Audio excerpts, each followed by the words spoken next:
CM Revanth Reddy మాదిగలకు అన్యాయం చేస్తున్నాడని ఎంఆర్పీఎస్ అధ్యక్షుడు మందకృష్ణ మాదిగ మండిపడ్డారు. కాంగ్రెస్ బీఆర్ఎస్ కు మాదిగలకు సరైన న్యాయం చేయలేదన్నారు. బీజేపీతోన మాదిగలకు న్యాయం జరుగుతుందన్నారు. కాగా మందకృష్ణ వ్యాఖ్యలకు కాంగ్రెస్ గట్టి కౌంటర్ ఇచ్చింది.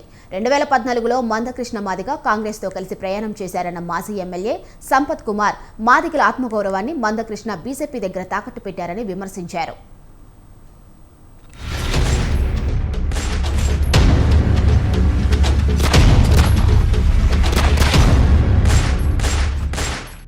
జాతీయ రాజకీయాల్లో కాంగ్రెస్ బీజేపీలు ఉంటాయి.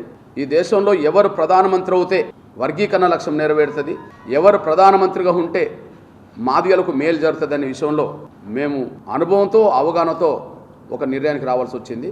ఖచ్చితంగా మేము గౌరవ నరేంద్ర మోడీ గారి ద్వారానే మా వర్గీకరణ లక్ష్యం నెరవేరుతుందనే ఒక విశ్వాసంతో ఉన్నాం. ఆయన చొరవతోటే మాదిగల ప్రాతినిధ్యం పెరుగుతుందని మేము భావిస్తున్నాం.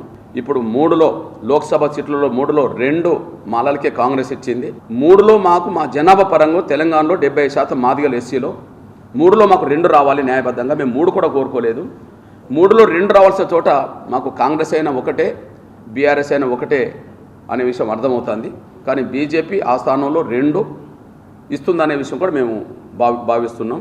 ఇక్కడ మా రాజకీయ ఎదుగుదల నరేంద్ర మోడీ గారి ప్రభుత్వమే ముఖ్యంగా బీజేపీలోనే ఉన్నదనే విషయం స్పష్టంగా రుజువు అవుతుంది. అంటే కాంగ్రెస్ పార్టీ ఇండియా కూటమి అధికారం వస్తుందని వాళ్ళు అనుకుంటే ఆ అధికారంలో కూర్చునే వాళ్ళకు ఇద్దరి మధ్యలో ఉంటుంది.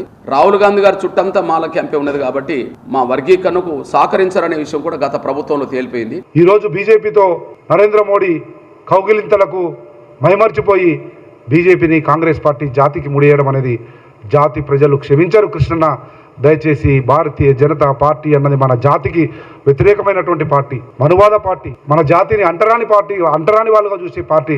అటువంటి పార్టీతో అంటగాగడం, అటువంటి పార్టీతో మన జాతిని మమేకం చేయడానికి చేసే ప్రయత్నం మంచిది కాదు అన్న విషయాన్ని గుర్తు చేస్తూ సీట్ల విషయానికే వస్తే నా పేరు తీసుకొని కూడా మాట్లాడిండు.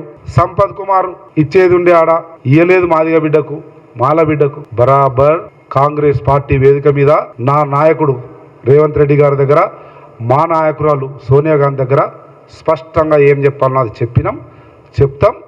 ఇంకా క్రమం ఇంకా చాలా 100 రోజులైంది. 100 రోజులే అండి. 10 సంవత్సరాలు ఏం చేసింది బీజేపీ? ఎట్లా మాట్లాడుతున్నావు కృష్ణ అని అడుగుతా ఉన్నాం. ఏం ముఖం పెట్టుకొని జాతికి చెప్తావు? బీజేపీని మొయ్యమంటున్నావు. ఏం చేసింది బీజేపీ దళితులకు, మాదిగలకు, మాలలకు? ఒక్క సమాధానం చెప్పండి.